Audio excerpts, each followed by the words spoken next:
nós somos salvos pela graça e julgados pelas obras. Você entende isso? Aqui no livro de Efésios, capítulo 2, o versículo 8 em diante, diz o seguinte: porque pela graça sois salvos, mediante a fé. Isso não vem de vós, é dom de Deus. Verso 9: não vem de obras para que ninguém se glorie. Muito bem, a Bíblia é muito clara em dizer que a salvação é pela graça. Sempre foi e sempre será. Agora, a Bíblia também apresenta que nós seremos julgados pelas obras. Como é que você entende isso? Se a salvação é de graça, por que as pessoas serão julgadas pelas obras? No livro de Apocalipse, capítulo 20, versículo 12, diz assim, capítulo 20, verso 12.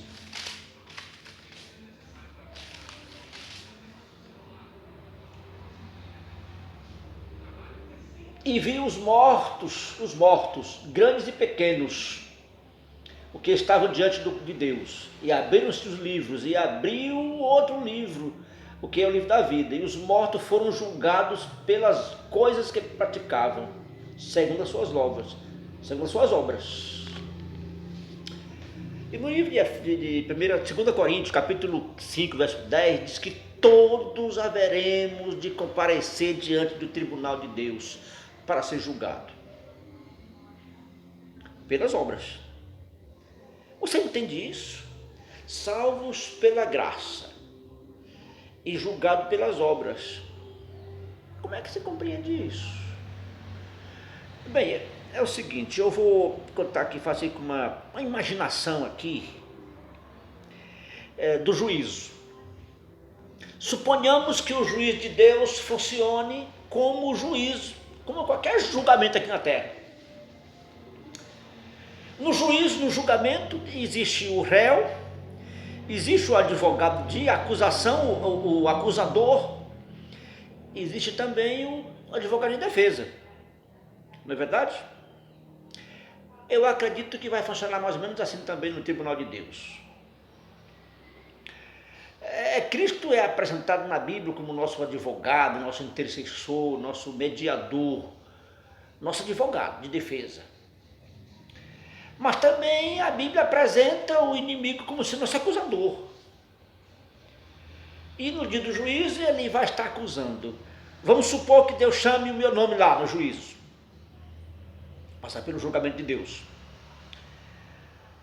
Aí o inimigo vai se apresentar como acusador, dizendo, olha, ele merece ser condenado, ele não deve ser salvo porque ele cometeu falhas, ele cometeu pecado tal, tal e tal, está registrado lá no livro, ele deve ter essa lista também, né? Acredito. E aí Jesus, como nosso defensor, nosso mediador, nosso advogado, vai dizer, realmente ele é um pecador. Ele cometeu muitas falhas na vida, mas ele se arrependeu e eu perdoei, eu paguei lá na cruz o pecado dele. Ele está salvo sim, porque o pecado dele eu paguei na cruz. E ele se arrependeu, confessou a mim e foi para isso que eu morri na cruz. Aprovado. Aí, vamos, o próximo agora. Chama outra pessoa. E o inimigo faz a mesma acusação. A mesma acusação, isso aí não merece ser salvo porque ele cometeu o pecado tal, tal e tal e tal. E se a pessoa não foi a Jesus em busca do perdão, não se arrependeu e nunca foi a Cristo em busca da salvação de graça, essa que é a salvação de graça que Cristo oferece. Se o pecador não foi em busca dessa salvação de graça, não se rendeu a Cristo, não se arrependeu, não pediu perdão, aí Cristo vai dizer, se bem que eu ofereci para ele o perdão de graça. Eu morri na cruz para salvar todo mundo. Mas foi franqueado a todo mundo. Mas ele teve livre-arbítrio, usou o livre-arbítrio para o lado errado, não se rendeu a Cristo, não buscou perdão. Portanto, não pude perdoar, porque não buscou o perdão de graça. Então, condenado. É mais ou menos assim que funcionam as coisas. Salvação sempre foi de graça. E é oferecida a todos os pecadores. Não importa o que tenha cometido, o que tenha praticado, ou muito ou pouco pecado, ou grande ou pequeno pecado. Não, isso não interessa. O importante é que a pessoa vá a Jesus Cristo, ou que tenha pouco ou muito pecado, e confesse a Ele, e receba o perdão de graça. Isso é que é a graça de Deus. Isso é que é a salvação de graça. É o que Cristo oferece até o maior pecador que existe no planeta. Porém, aquele que não for a Jesus Cristo em busca desse perdão de graça, dessa salvação de graça, ainda ele tem poucos pecados. Mas no dia do juízo eles vão ser julgados, porque todos somos pecadores. Não interessa a raça, a cultura. Todos somos filhos de Adão e viemos nesse mundo nessa condição de pecador. E consequentemente perdidos. Então aqueles que vão a Jesus Cristo recebem o perdão de graça e são salvos pela graça de Cristo. Aqueles que endureceram o coração e não forem a Cristo, não se arrependerem dos pecados e continuar praticando, não interessa também a quantidade de pecado, muito ou pouco, não for a Jesus Cristo, no dia do juízo ele vai ser acusado pelo inimigo, que é pecador, e não vai ser salvo. Tá certo? Então, ainda há tempo. Se você é um pecador e ainda não foi a Jesus Cristo, ainda há tempo, Ele te ama. Ele quer perdoar. Foi para isso que Ele morreu na cruz. Então não foi para ficar na história, não foi para ele. Cristo não veio esse mundo para fazer milagre, para ficar na história, fazer livros e música, não. Não foi para isso, não. Foi para salvar o ser humano que Ele morreu na cruz.